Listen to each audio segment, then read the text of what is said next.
Magandang gabi, magandang gabi. Ito, kahol ng kahol, tahol ng tahol.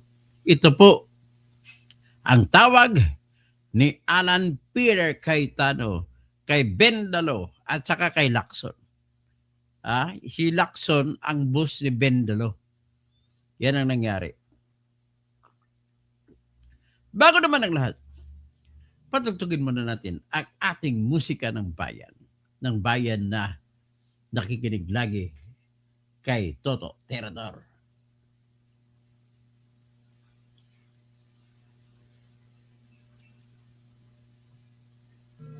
Dali Okay, ito yan.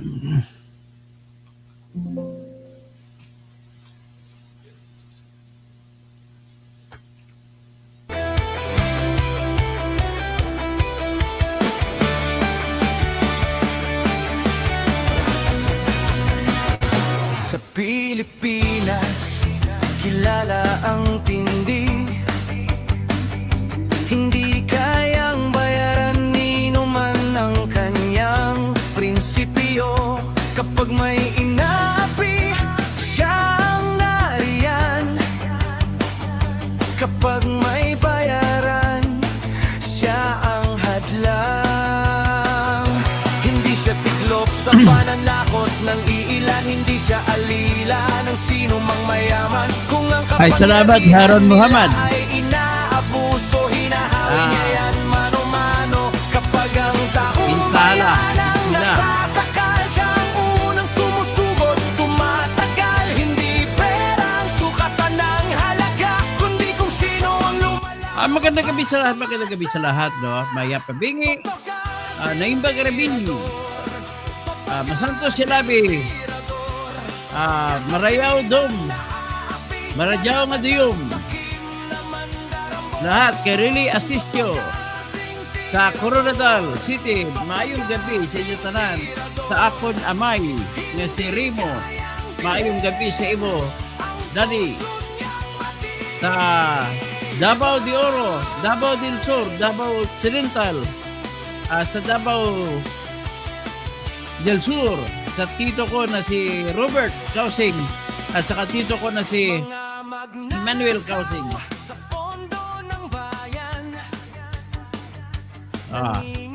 Lahat sa inyo, magandang gabi.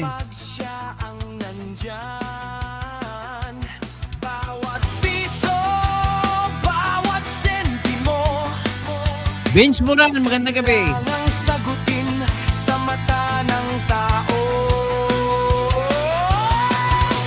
Mapiyakay kami ilakon sa mga pagariakan. Rosa, Lanao del Sur, Ago, Lanao del Norte, sa Marawi. Siya ang bantay sa gitna ng laban. Kung may nilulunod ang kasinungalingan, siya ang boses na hindi tatahimik. Sa bawat galaw ng mapagsamantala, may salubong na paninindigan niya. Sige, tingnan natin Julius World. Yung grenade incident. Kakampi ng naaapi, kalaban ng sakit na buwaya. Totokosing tirador, totokosing tirador. Hindi kayang bilhin ang puso niyang matibay. Mapiyakay kami ilangan sa mga imailip. Rosa, Balot Island. Mga Eminate Mambo, Rosa, Lanao del Sur, Ago, Lanao del Norte. So mga imailip sa Sulu, Tawi-Tawi, Ago, Sarangani, Cotabato, Sultan Kudarat. Sa Maguindanao del Sur, Ago del Norte. Totokosing tirador, totokosing tirador. Sa taong bayan nagtatayo hanggang dulo ang paninindigan. Just say hi to my cousin. David, just say hi to them. Come. You show your face. Hi.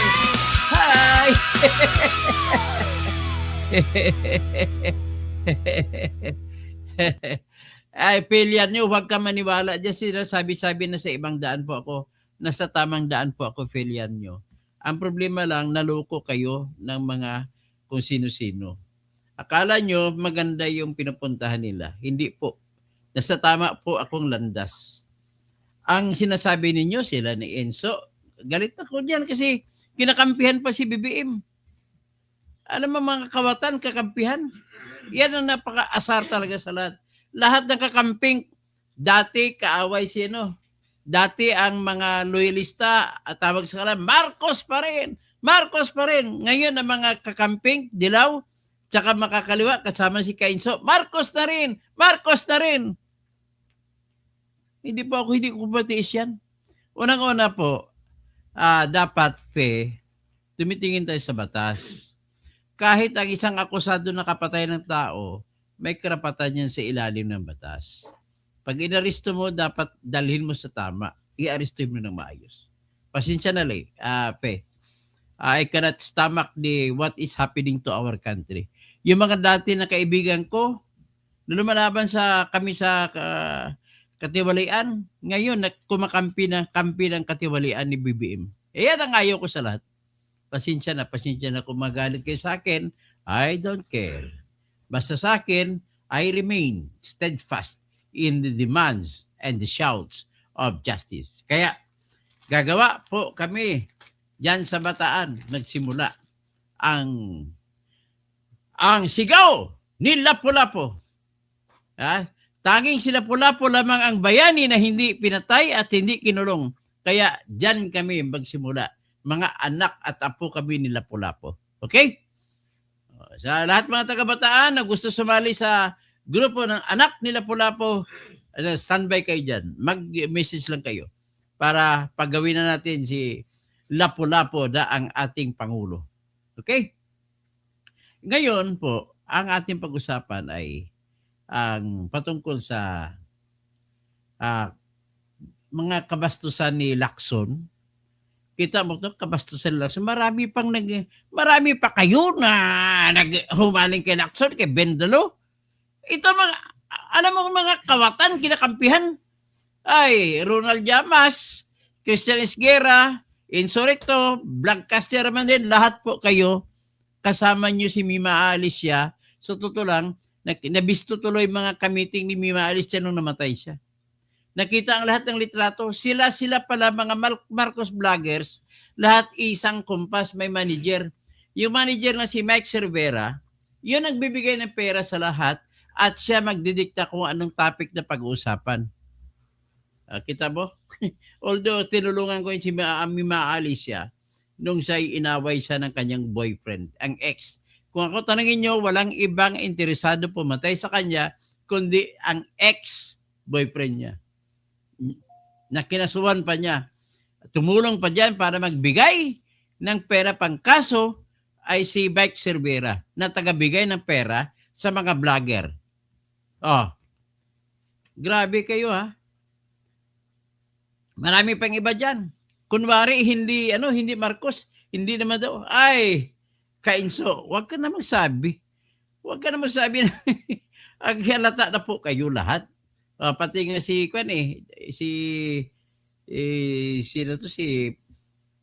nung nag-vlog si Pilipinas ba yun? Marami ho kayo. Kaya po, ako lang po ata ang natitira na walang hiningi na bayad kahit kanino, kahit mula kanino. Yung iba, kahit mga pro-Duterte vloggers, nagsususpect ako dyan na tumatanggap kay Duterte. Ako, ni piso, wala akong tinatanggap. Dati, inaalok ako sa grupo ni Romualdez, tinanggihan ko. Ano kaya ako ang mukha ko ngayon kung tinanggap ko yung alok ng Romualdez group? Magluslos ako, pero siya tamba. Diba? Ngayon, ito muna. Naalala niyo ba? Ipaalala ko sa inyo itong video na sinabi ni Lacson. Alam mo dati, idolo ko ito si Lacson eh. Binuto ko ito pagka-presidente. Buti na lang, hindi nanalo. Sayang. Sayang ka, boy. Kung marinig mo na ako, Mr. Lacson, you were once my idol. Kayo ni Trillanes, idol ko kayo dati. I voted for Trillanes nung tumakbong pagka-senador. Pinasyalan ko pa siya sa kulungan ng Camp Crame. Dalawa kami ni Trillanes nag-usap one-to-one, man-to-man. Ewan ko kung naalala niya. I told him he was my idol. I asked him not to change. Pero, wala. Naging siya pa nga ang una nagbenta ng Pilipinas sa China eh. Naalala mo yung presidente si Noynoy? Meron pa siyang mga special envoy daw siya sa China. At pagkatapos nun, nang bisita in China, nagkaroon ng patayo ng mga isla sa West Philippine Sea. Grabe kayo. So anyway, ito po si Lacson. Pakinggan natin yung sinasabi ng Lacson na ito.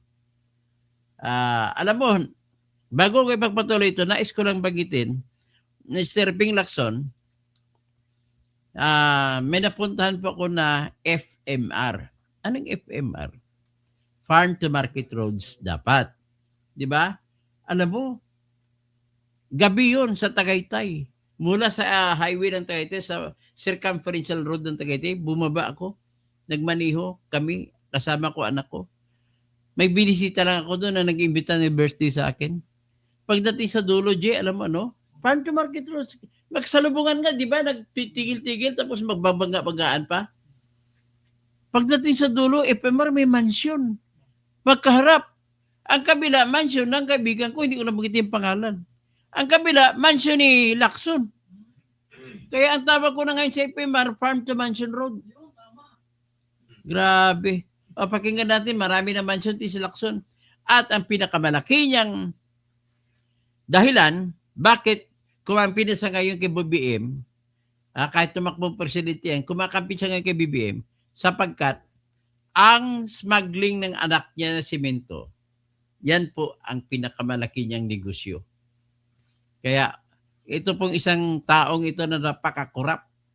Sobrang kurap na makunwari. Kaya nga, kung hindi, sa totoo lang, kung hindi dahil sa kanya, hindi na impeach si Erap eh. O ito. Tingnan natin, pakinggan natin yung yung kanyang sinasabi dito. Alam niya to ha. Nagsasalita siya tungkol sa kay Trajib Olaybar na delivery ng bilyon-bilyong pera papunta kay Adrian Bersamin tungkol daw ito sa flood control. Eh bakit tumigil sa pag-imbestiga? At si Erwin Tulfo hindi pag-imbestigan to. Itong mga aso na tinatag ni Alan Peter Cayetano. Si Lacson, na tahol ng tahol, na wala namang kinakagat. Ganun din si Ben Dalo, na sometimes we have to bend the law. Is it not, Mr. Secretary? Sabi naman ni Ben Dalo, Secretary, na ombudsman na ngayon. Yes. Putsagin na kayo.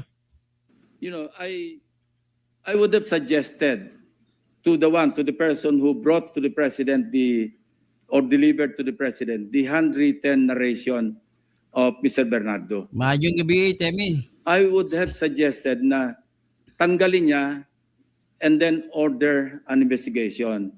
Otherwise, how can you insulate the president kung courtesy resignation? But you know, Sino ba gusto tanggalin ulitin natin. Ito yung deliberation nun that they take into consideration other issues requested to break down. So the 25%, if you break it down, the 21% comes from national government. That's the budget. That's the budget that we are appropriating. 1% comes from the LGUs and another 2% comes from the GOCC. So more or less mga around 24-25%. yeah, pero sa infra spending, ilang percent of the Nagtatanong siya tungkol sa infra, tungkol sa flood control. About 5 to 6%, Mr. President. Of the In the entire- past. But in the next year, Mr. President, we talked about this yesterday. Ito tayo. yung sinasabi ni Saldico on social media as posted na nag-deliver siya ng 25 billion representing the 25% commission di umano para kay Presidente, that I will attest na hindi totoo. Hindi totoo. Imbestigahan mo. Hindi mo naman, wala ka naman nandun na nangyari yan, kaya wala kang karapatan magsasabi kung totoo hindi. Di ba, Jay? Bakit mo sabihin hindi totoo? Wala ka naman doon nang nangyari yan. Ginuguyo mo, kahol ka na ng kahol, wala ka mang kinakagat. No? Yun talaga absolutely untrue or false. Ano? Absolute. Salita ka pa ng absolute. Ano ba ang salita? Ibig sabihin ng absolute? Buong katotohanan na totoo yung sinasabi mo. Paano mo nasabi ng totoo na wala ka naman doon? Untrue or completely false. Why? Because, last Sunday, I received a call from the camp of former Undersecretary. Ayan ka na naman. In-expose mo sa privilege speech mo si Roberto Bernardo. Tapos ngayon maniwala ka na naman sa kanya. Ibig sabihin binigyan kanya ng pera? Roberto Bernardo. Ang sinasabi niya, noong nakita niya si Saldico sa social media na nagsasabing merong 100 billion di umano inutos ng Pangulo na isingit sa BICAM, napag-alaman ko from Undersecretary Bernardo na may mga tao sa Malacanang, not the President, not authorized by the President. Sino ka para magsabi ng paniwalaan kasi sinasabi mo? Wala ka naman doon. Pati si Roberto Bernardo, wala rin doon. Kahol lang kayo ng kahol, wala mang kinakagat. Who misrepresented him? I will Misrepresented. name some of them. Ita, sabi niya, nag-misrepresent.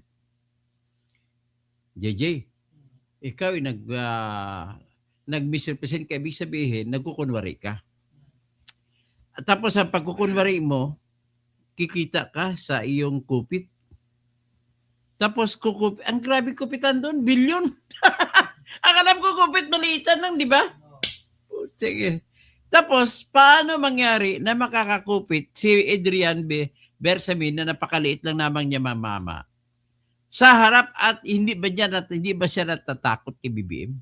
Imposible. Kung gagawa ang tao ng ganon, may nag-utos yan.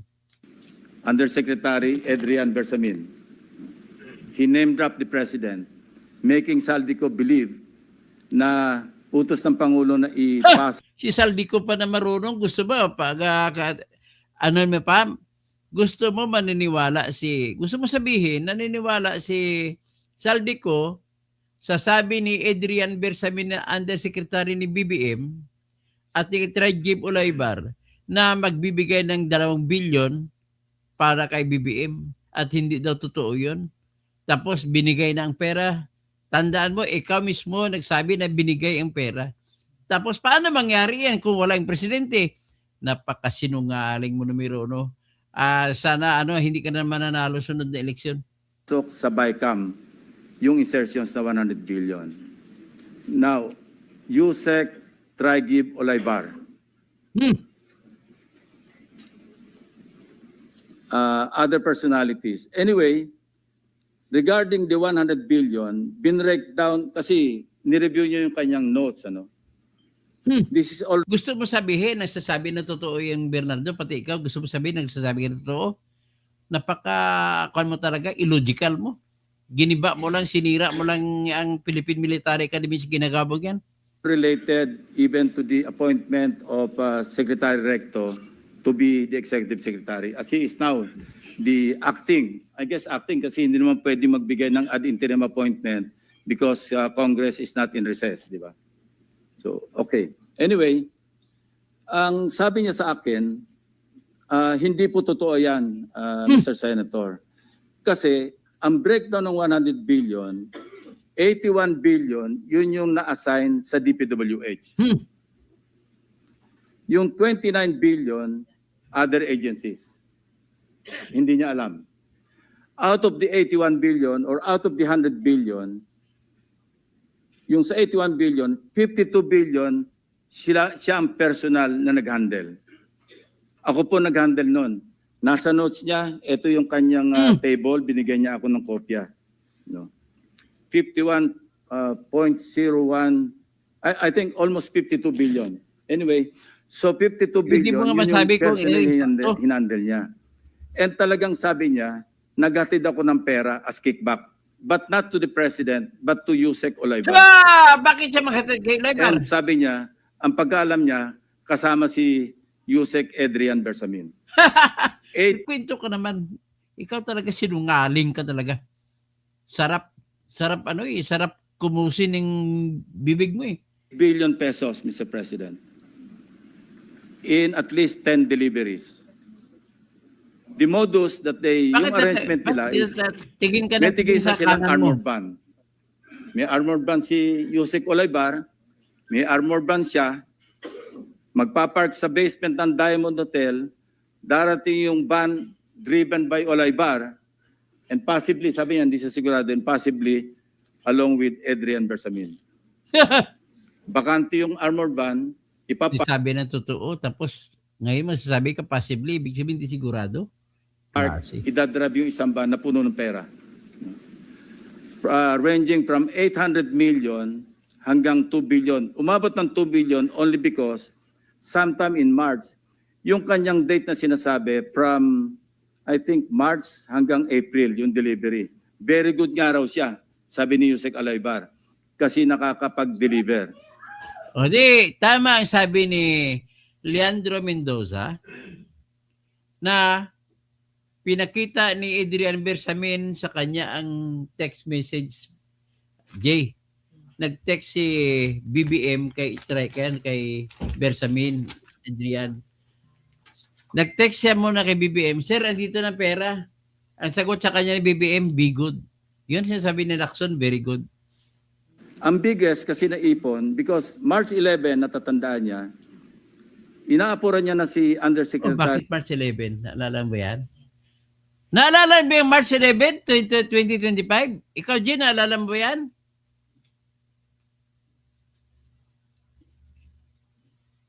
Ano mo ba yan? Yun yung araw na hinuli si Duterte.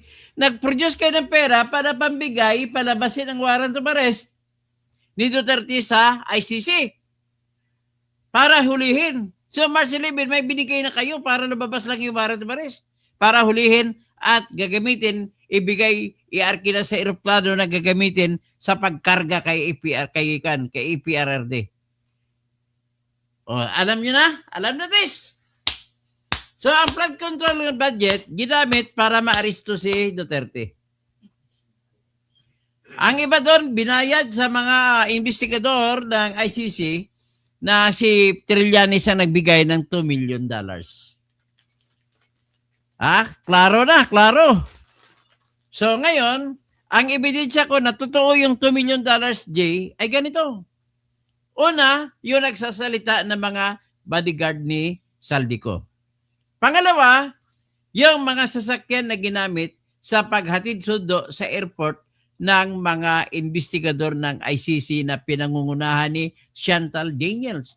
Pangatlo, maraming litrato pinakita na kasama si Chantal Daniels at saka iba pang mga opisyal ng ICC. Yan mga resibo ng mga 18 ex-marines. Kaya nagsasabi sila ng totoo. So, hindi nila ma-produce mga litrato na yun, Jay, kung hindi sila totoo. Isa pa, nag-produce pa sila ang pinakamalaking ebidensya na totoo yung 2 milyon na binigay ni Trillanes kay Chantal Daniels ay ang resibo ng DHL. Ano bang DHL? Ang DHL po, yan parang LBC, magpapadala ka ng sa abroad. Bakit? Anong resibo na yon? 2 resibo. Ang isang resibo sa isang member ng investigation team ng ICC para ipadala doon sa Netherlands. Ang isa ipadala sa USA. So, yan mga members ng investigating team. At bakit po ipadala ang mga yun? Yun pong pinadala ay mga damit.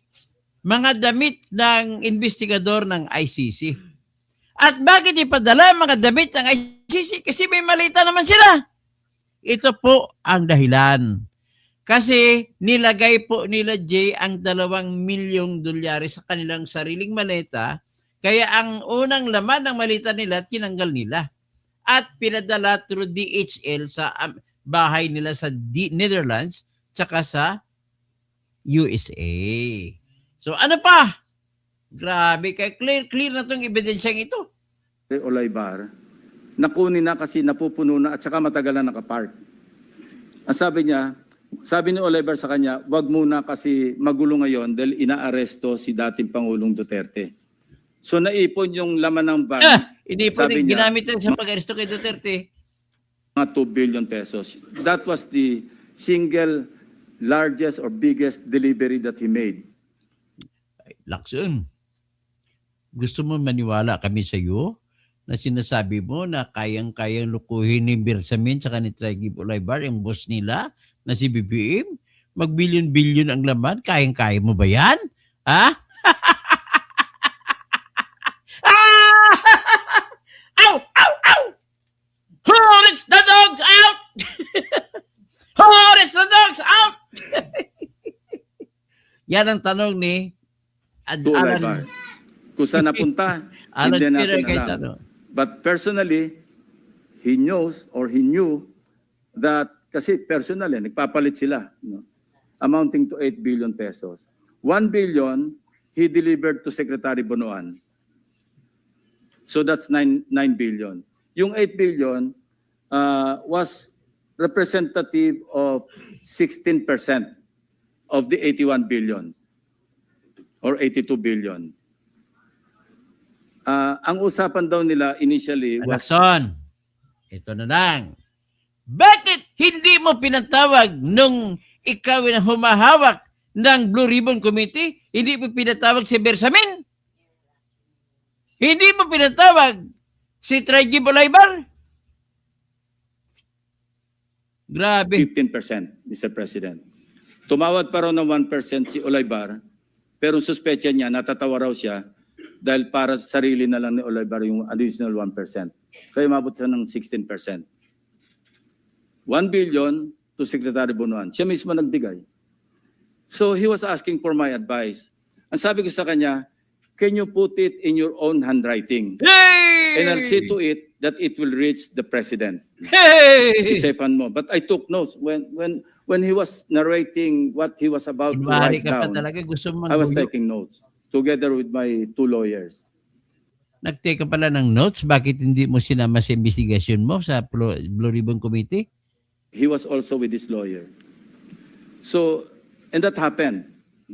The President received the handwritten narration. No? Ang sabi niya nga rito, eto meron akong notes dito eh. Sabi niya, last quarter ng 2025, most likely during the last days of October or early November 2025. 2020, ano to? 25. Last quarter. Yusek Tragib requested for list of projects. Siya nagpe-prepare eh. Of course, along with Yusek Cabral kasi si Undersecretary Cabral naman Nagpinto ang ka naman tinatas nagpinto. ni Akala mo, totoo yung Secretary sinasabi mo. Bonoan Ikaw lang na imbento mag-prepare ng ng mo yan. listahan. Ito nga yung awkward, Mr. President, and we want Bakit hindi mo pinatawag sa investigasyon? Nagpanik ka ng kwento dyan. Hindi mo naman sinabi dyan sa investigasyon mo. Oh. to correct this. Ano? Bakit nauna yung funding saka palang maghahanap ng items? Hindi po ba dapat may items nanggaling sa RDC bago po podohan? Complete with program report, Kunwari ka pa. complete with planning. Pero ito po, nauna pa yung pagpopondo saka palang hahanapan ng items na ililista sa Bakit? NEP. Nagtanong ka ng tanong, bakit mo hindi pinatawag sa Senate Committee Blue Ribbon para malalaman mo ang sagot mo? Okay? Ay, nako, nakakahiya ka talaga. O, ganyan, para natin malaman ito,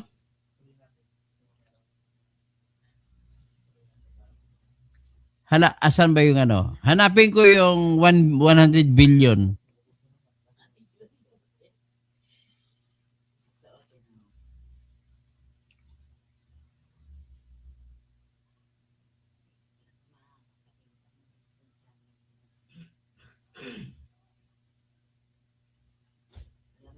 Ito po yung 100 billion na sinasabi ni Saldico. Ipakita ko sa inyo.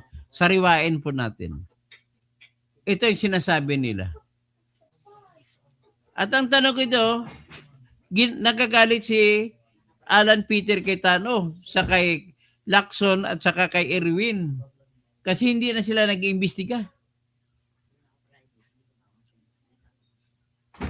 Ito po yung yung 100 billion insertion na sinasabi, pina-insert ni BBM.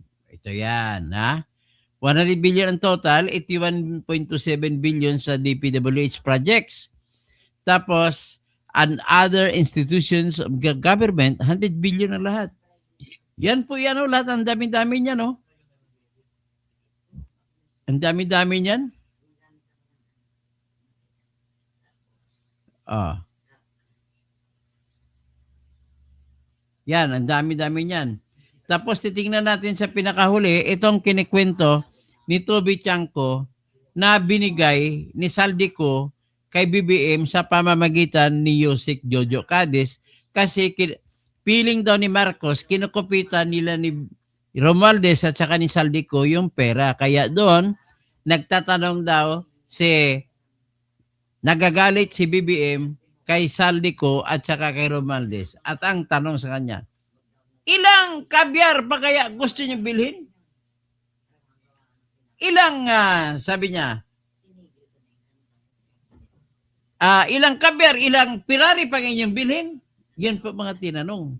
So, ito, hanapin natin. Ito yan. Ito yung ebidensya, pakita ko sa inyo.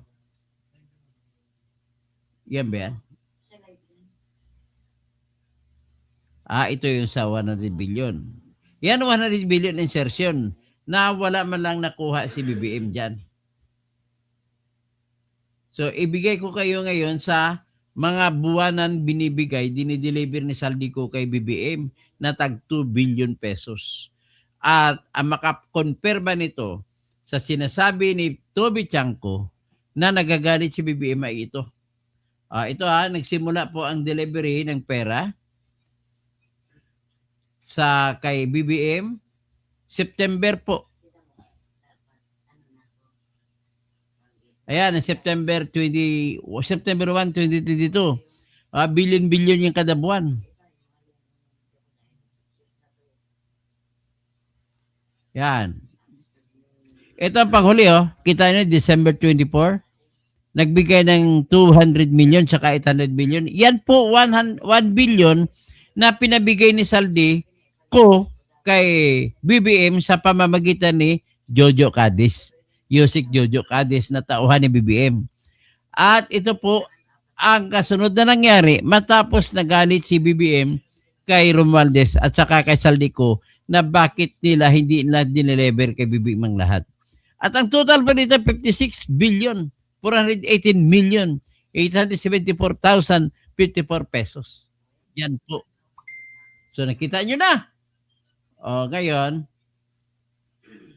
pakinggan muna natin yung sinabi ni Toby Chanco.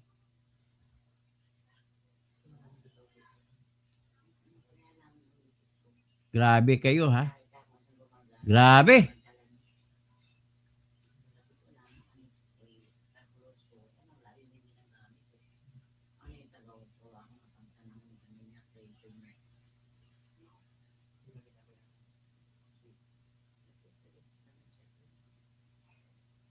Dali.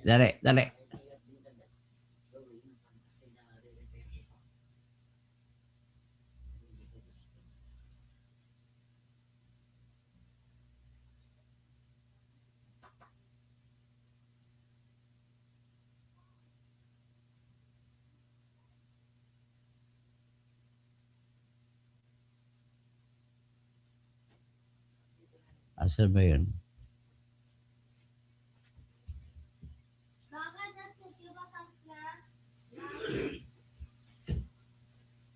What is that? Yes. I'm not still finished. I'm not yet finished my life. Hayaan na muna natin kay Saldico, kay Toby Chanco.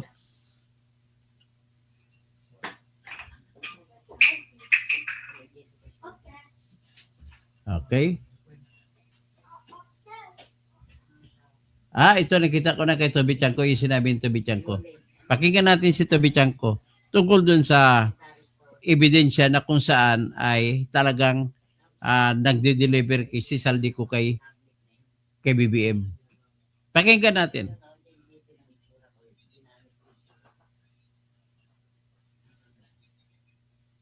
Kaagad ng presidente kay Martin.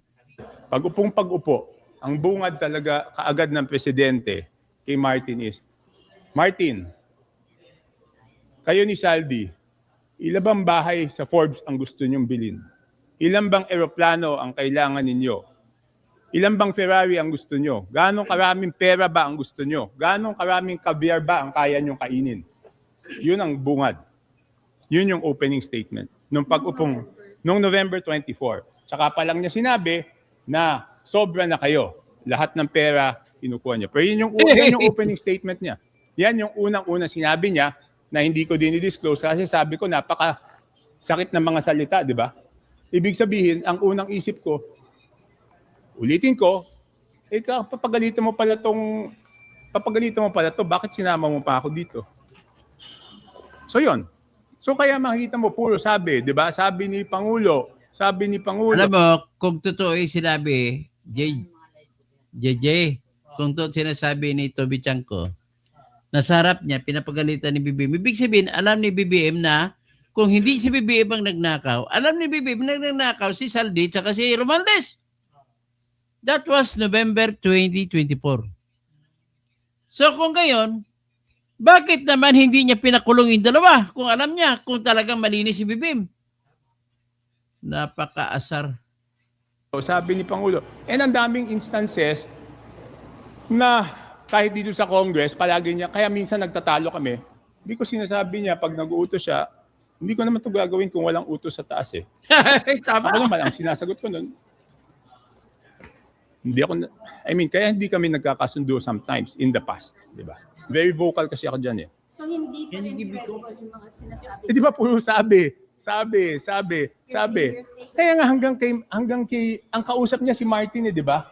So kaya nga Mr. President, hanggang kay Martin, JJ, ayoko wala bigyan nang ng kukling wiwis. wala nang duda eh na talagang sila ni Saldi. Okay, next. Ang hindi na, okay, at least tugma na nag-uusap sila ni Alcantara, di ba? Hindi na ma-deny. Ang titingnan na lang doon, sino ba nag-offer? Ang sabi ni Saldi, si Alcantara daw nag-offer. Ang sabi naman ni Alcantara, si Saldi pumunta sa kanya. Pero assuming Alcantara offered 20% o 25% for a project. Alam mo naman mali yun, bakit mo naman gagawin? Di ba? Assuming si Alcantara nagbigay nun o inoperan ka, bakit ka naman papayag? Tapos, simula pa lang 2 billion na a month. Wow. Terrible. Ulit, sasabihin ko, di ba parang pareho yan eh, di ba? Yung boss, hindi naman pwedeng walang natanggap. Pareho sila, di ba? Ang sinasabi ni Martin, wala siyang natanggap. Ang sinasabi ni Saldi, wala siyang natanggap. Silang dalawa yung nagtuturuan eh. Di ba may pera eh. So definitely, isa sa kanila, may natanggap. Pero ngayon, parehong sinasabi na walang natanggap. Saan napunta yung pera? Kunwari ka pa, nagpabubububo ka. Hindi yung totoo yan, Toby Chanko. Meron bang nawawala na hindi makikita, hindi mo lamang, bakit kinumpronta in the first place bakit kinumpronta ni BBM, si Saldico, tsaka si Romualdez in the first place? Kung hindi totoo yun. At hindi niya pinakulong. Bakit hindi niya pinakulong? Gano'n na kasimple yun. Naku naman, pakinggan muna natin si naskuran sila ni Alan Peter Cayetano. Sabi ni Alan Peter Cayetano, "Oh, let's the dog out! Oh! Oh! Oh! Oh!" Ito. "Oh, let's the dog out! Oh! Oh! Oh! Oh!" The facts sound. The facts found. What? Ow, ow. Ow, ow! Oh, let's the dog out! Ow! Ow! Ow! Ow! That is the facts. Ah. Di ba? So nung 1986, nagkaroon ng EDSA revolution. Sabi natin, never again. Sabi natin, hindi na tayo papayag na muli mabawi ang ating kalayaan.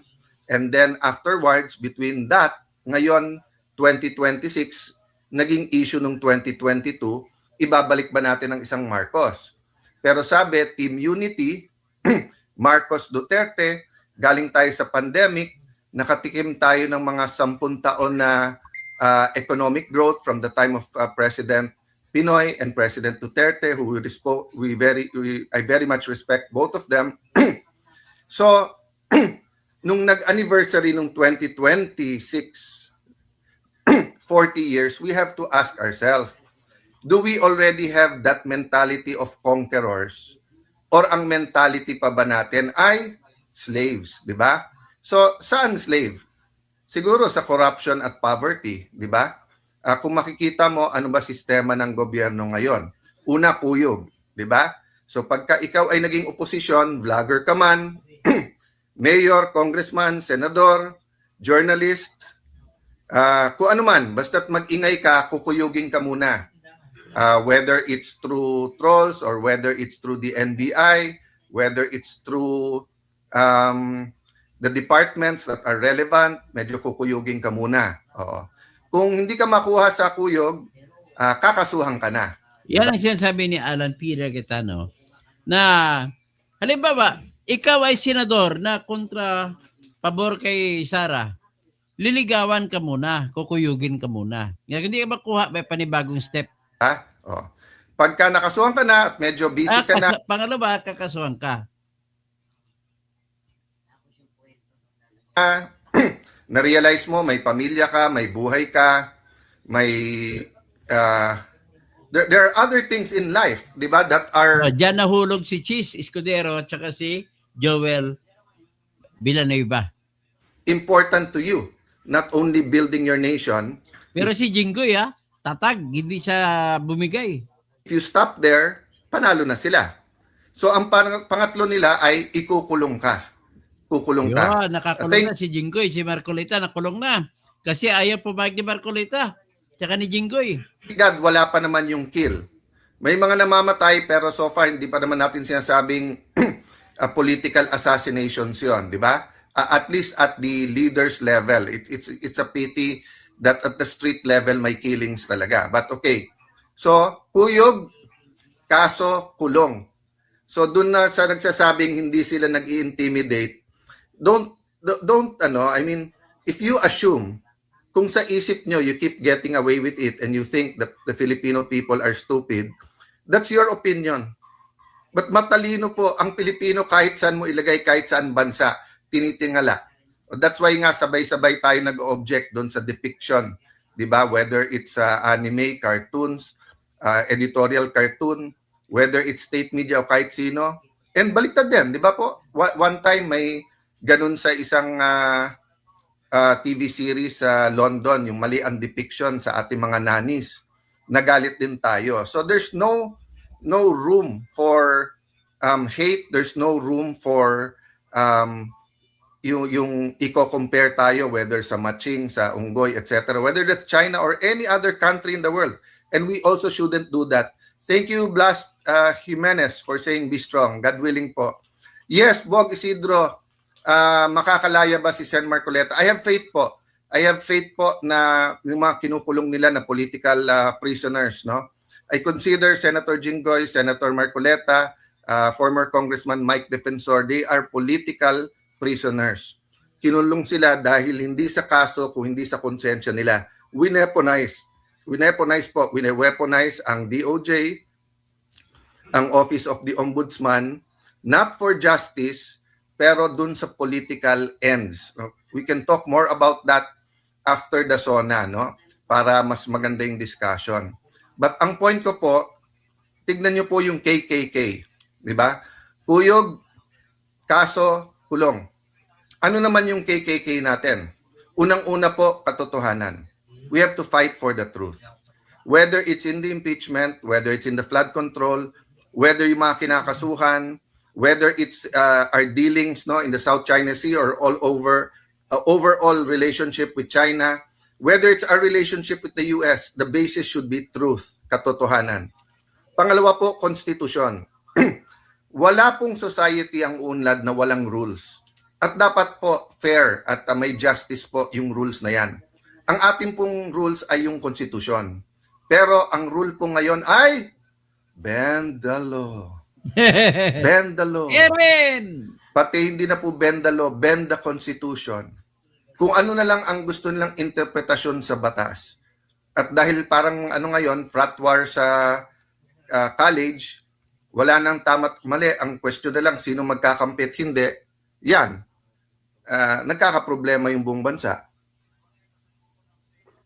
When we bend the law, especially when we bend the constitutions, we weaken our institutions. So ano po yung pangatlong K?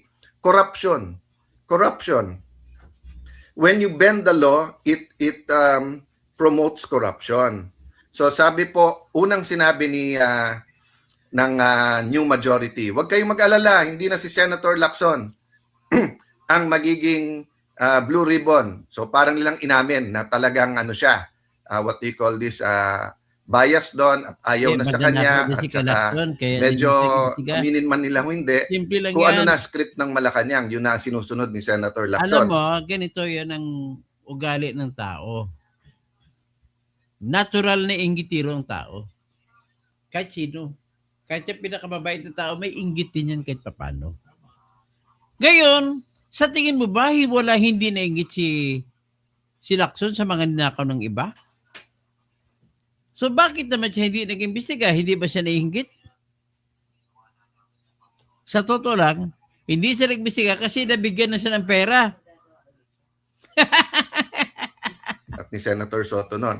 Ang problema, ang nilagay, bata din ni Senator, wag ko daw gamitin yung tuta. So, bata din ni Senator Lacson ang nilagay nila dun sa Blue Ribbon Committee.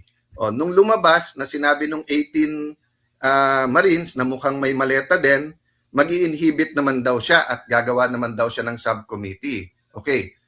Nung nag-settle down na, nakuha na nila yung majority, sa kanila na po yung Senate presidency at majority, biglang ang statement po ni Senator Erwin Elegant Tulfo, elegante magsalita di ba? So sabi niya, For good governance pa bakit ko, Lorito Pua. papaikot-ikot na lang tayo Kaya dyan? pa ako Dyan na lang nagaganito maiikot dahil ang buhay pinaglalaban ko natin. po ang pamahalaan. So makikita nyo po, dina-downplay Kasi kung na. hindi ako magganito, So, suddenly, pumapayag ako na magnanakaw si BBM. Ganun lang kasimple lang po.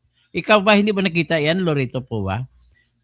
May gana ka pa magtanong sa akin, bakit totoo, nag-iba ka na? Hindi po ako nag-iba. Nasa katarungan po ang hinahanap ko. Akala ko ba for good governance, for better governance po ako. Huwag mo akong pagsabihin na gano'n na ikaw ang ibig sabihin nakita ko doon sa iyo ay na ka na, nabubulag ka sa katotohanan, Lorito Pua. Bakit mo hindi mo isigaw sa buong mundo dapat ikulong si BBM? Sige nga, at bakit kumakampi ng mga dilaw dyan? Kumakampi ng mga pink, kumakampi sila ni Llamas, kumakampi sila ni Risa, kumakampi sila ni Kiko, kumakampi sila si Bam Aquino, of all people si Bam Aquino na pinabigyan ng pinakamalaking sakit ng ulo, sakit sa pamilya ni Marcos, si Ninoy Aquino, and yet, parang patawarin mo lang, napakatindi naman kayo, ang dali nyo makalimot. It's not the biggest. Malinis po si Sara kumpara sa sinasabi niya sa utak niyo sa paniwala ninyo. Naniniwala lang kayo sa kwento ng mga kakampi ni Romualdez, mga Mergis Piatos. Pero wala rin kayo magagawa kasi mas marami ang may gusto kay Sara. Ganun lang kasimple. Itong katotohanan. 97% sa Mindanao ay buboto kay Sara. Si ilang boto yan? 97%. Sabihin natin na nasa nasa 20 million yan. Laki ng kapital yun. Sabihin na natin 50% lang buboto sa Visayas para kay Sara sa lahat ng Visayas. Nasa 10 billion yan o 30 billion na. Sabihin na natin sa NCR ay 50% din. Tapos sa the rest of Luzon. Sa the rest of Luzon, 30% si Sara. Yan ang akala niyo hindi malakas Sara sa Luzon. Kaya kayo po, huwag kayo padala sa mga kwento ng mga marites ng mga vlogger kagaya kay Enzo, gaya kay Vlogcaster man din, gaya kay Mima Alicia na namatay na, sino pa si Takero, sino pa si Sangkay, at sino pa? Ang dami nila ng mga si Coach Jarrett na mga binabayaran ni Mike Cervera. Ha? Scam in terms of both yung pera, magnitude, at kung sino mga kasali dito. Di ba? Suddenly, hindi na. Kasi bakit naman dyan iikot ang mundo natin? Ibig sabihin, move on, pabayaan nyo na. Okay. So, nung nag-start na at medyo happy na sila na impeachment mode na tayo, mukhang hindi natutuwa sa pagtatanong ko, pagtatanong ni Senator Amy, lalo sa pagtatanong ni Senator Pia, at saka yung strict adherence namin sa law. Note ha, paulit-ulit. Sabi ni Senator Tito Soto, no, I'll paraphrase, but basically sinasabi niya, anong rules? Ayaw nung Pinoy na technicality. Gustong gawin entertainment yung impeachment rather than trial. Gulat na gulat ako, pinangalawahan to. 'Di ba nung last session namin, last trial date, sabi parang basically inulit in a lawyerly way ni Senator Pangilinan. Lawyer siya eh. 'Di ba? Alam naman niya that there is procedural due process. So sabi nga po sa akin ng isang pulis, sir, pinarating sa akin, sir, buhay namin, araw-araw tinataya namin. Nandun sa kalye, huhulihin namin. Ilan beses kami pababalik-balikin sa korte? Ilan buwan yon umaabot ng taon? Tapos biglang makakawala, tatawanan kami on a technicality. Tapos manunod kami ng impeachment, sasabihin, impeachment to, wag tayong technical, vice president. So ano pa kaya yung ordinary pickpocket? Ano pa kaya yung ordinary na mga salisigang, mga nambubudol? Paano pa yung mga technicality, hindi importante. Guys, gusto din namin matapos ng impeachment, but it is a trial. It is a court. So we have to act that way. Kaya gulat na gulat ako that a lawyer will speak that way. Having said that, balik tayo kay Erwin Tulfo. So sabi niya, ngayon, relax lang, relax. O, kayo po sumagot. Relax daw, dadating tayo dyan. So ibig sabihin, hintayin natin timing nila sa flood control. At marami na naman daw nakakasuhan. Okay. Remember, I'm the only one, at least I remember, at that level, Senator Patas, na nagsabi, siguro sa laki ng problema na to, sa magnitude ng corruption na to, at sa dami ng kasali dito, baka maganda yung buong generation natin ng politiko mag-resign at isang eleksyon bawal tayong tumakbo lahat. Tahimik si former Senate President Trilon, tahimik. Former Senate President Coco Pimentel, tahimik. Si former Senator Dick Gordon, Speaking tahimik. of Coco Pimentel, nakakailisa na yan. Kaya sayang lang yung tulong ko sa kanya, Jay, noon. Nagrarally pa ko noon nung kalaban niya si Mig Subiri. Dinaya siya ni Mig Subiri. Grabe naman, Coco. Bakit na ikaw ang nagbago? Lahat sila tahimik. Yung wag muna tayong tumakbo. O nung naging Senate President ako, talking head sila bigla. Pare-pareho ang tahol. Kung ano sabihin ng Malacanang, pag sinabi ng Malacanang tahol, tahol naman ng tahol, di ba? So makikita nyo, ganito din po pagdating sa flood control. Sabi po ni Senator Erwin, ano na ba ebidensya? Sino na bang witnesses? Anong ebidensya? Sino witnesses? Kunin natin testigo si Erwin Tulfo. Sobra naman ikaw, Senator.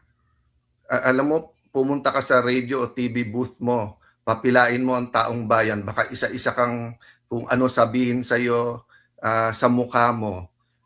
First and foremost, sinabi ng ombudsman, pwedeng gamitin yung sa 18 Marines, di ba? O, tapos iniisa-isa pa. Napakinggan nyo pa kahit once. Hindi, dinidismiss nyo na. O, pangalawa, yung sinasabi po na Bersamin files. O, hindi naman nag-testify na eh.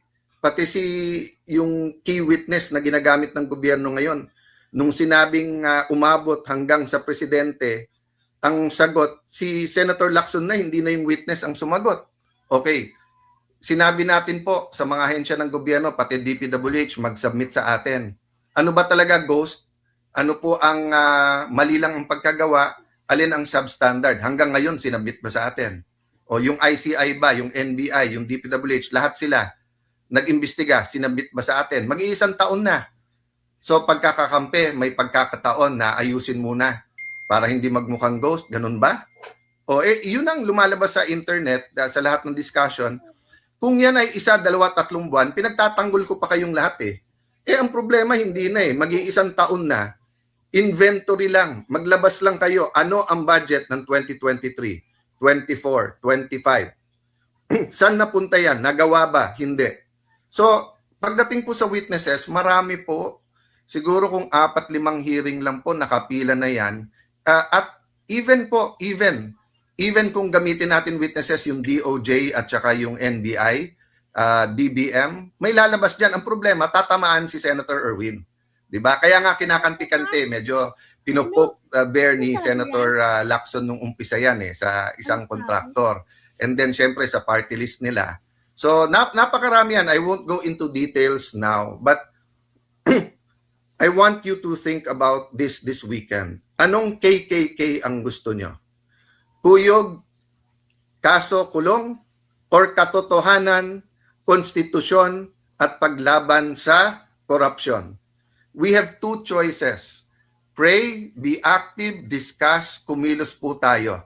Parating na po talaga yung panahon na basta't kaaway nila, ikukulong nila, mga kababayan. Yan na po talaga ang pattern. Kuyog, kaso, kulong. Yung kaso po na yan, targeted na po yan, weaponized na yan. Kahit ano sabihin mo, di kahon na yan. So, ganyan din po sa impeachment. Sabi nila, 2/3, 16. Tingnan nyo po, tingin ko hindi pa tapos yan. Tingin ko may panghihilot pa na mangyayari dyan. Last, bakit yung timing? Kasi po, dapat Wednesday yung botohan, ginawang Monday, dun sa subpoena nung records ng Anti-Money Laundering Council, ng BIR at bangko. Napaka-importante to. Sa impeachment po, both ni President Erap at sa impeachment ni Chief Justice Corona, the bank records, documents like this played a crucial role. Ang problema, pinag-uusapan pa namin whether it's a fishing expedition or kung it passes the test ng pagiging definite, no? Kung ano po yung particulars na hinihingi. So sabi nila, hindi, basta katotohanan, ilabas na. Di ba ang daming tumaas ng kilay nung sinabi ni Senator Erwin na yung 400 million sa SALN niya, more or less, yun yung narinig kong amount. Ang sabi daw is,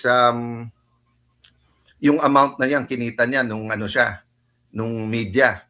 Nagsalita si Jason na napakatagal niya sa media and he was on prime time. Wala pa siyang kilala ni isang media na ganun kalaki kinita. So pwede na ba natin patawag ang BIR at tignan lahat ng tax ni Senator Erwin? Pwede na ba natin patawag ang AMLA at mga bangko? Ganon din kay Senator Lacson, di ba?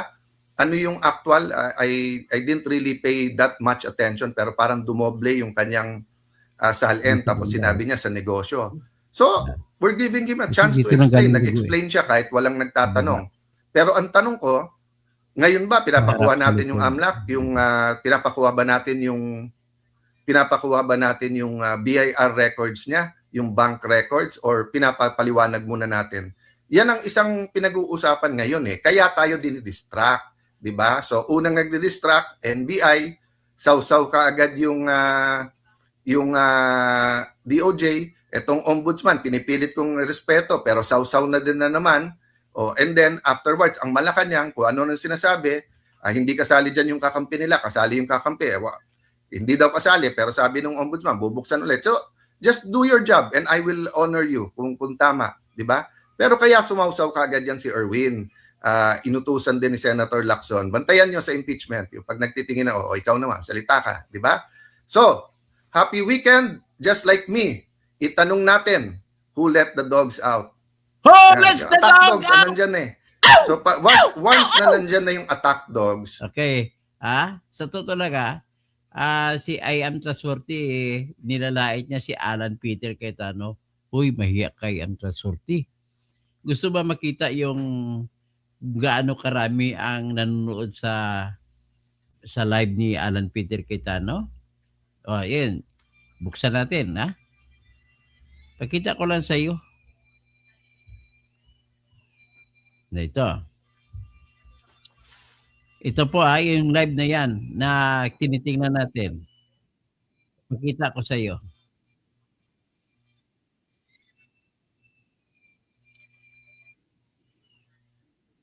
Let's not be Ipakita ko lang.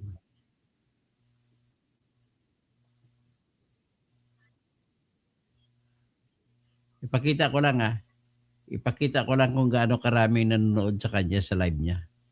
Ingit na ingit nga ako. Laki-laki. Ang dami-dami. Yung live nito o kita mo, 352,000. 9 hours pa lang. Ang comment, 6,500. Kaya ikaw lang mag-isa ay ang transporte ang naniwala sa sarili mo. Tapos, tingnan natin ang ibang niya. Ibang live niya. Ito. Ito naman. Ilan to? praise God for this opportunity. 915,000. Makausap kayo. Nakita niyo yan? Mabati po kayo ng magandang gabi. At pinilit ko tapos, po talaga na iba pa. ganitong Ito naman. Ilan yan? praise God. 4.6 million, no? Kamusta? Grabe, bilin-bilin na nanood. Ikaw lang ay ang transporte ni bala sarili mo. Ha? Okay, hanggang dyan na muna tayo. At pinupunto ko lang na wala ng kwenta itong nangyayari sa atin. Hayaan na lang natin ang flood control na mawala na lang sa kamay natin. Inuuna pang impeachment na wala namang kwenta. Maraming salamat po. Mga kababayan, paki-like, paki-share, at yung iba na pa naka-subscribe, paki-subscribe naman para matulungan ako. At siyempre, marami nang umali sa akin.